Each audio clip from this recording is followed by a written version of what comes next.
નમસ્કાર દર્શક મિત્રો, દૂરદર્શનના હવામાન સમાચારમાં આપનું સ્વાગત છે। રાજ્યમાં તો ચોમાસાનું આગમન થઈ ગયું છે, ત્યારે દક્ષિણના જિલ્લાઓમાં વરસાદ વરસી રહ્યો છે। હવે હવામાન વિભાગ દ્વારા આગામી 18 જૂન સુધી રાજ્યના અલગ અલગ જિલ્લાઓમાં વરસાદની સંભાવના વ્યક્ત કરવામાં આવી છે। હવામાન વિભાગ મુજબ દક્ષિણ ગુજરાતમાં પ્રવેશ્યા પછી ચોમાસું નબળું પડ્યું છે, પરંતુ હવામાન વિભાગે સાયક્લોનિક સર્ક્યુલેશનના કારણે આગામી 24 કલાક દરમિયાન અમદાવાદ, ગાંધીનગર, મહીસાગર, પંચમહાલ સહિત દક્ષિણ ગુજરાતના તમામ જિલ્લાઓમાં હળવા વરસાદની આગાહી વ્યક્ત કરી છે।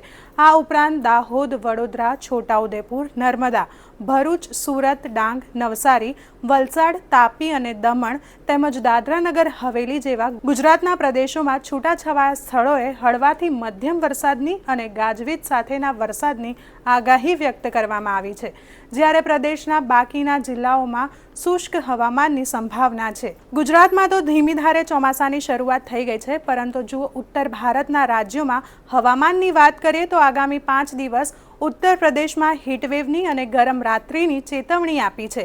આ દરમિયાન 13, 14 અને 15 જૂન દરમિયાન પશ્ચિમ બંગાળ, બિહાર, ઝારખંડ, પંજાબ, હરિયાણા, ચંડીગઢ અને દિલ્હીના કેટલાક ભાગોમાં હીટવેવની પરિસ્થિતિ યથાવત રહેશે।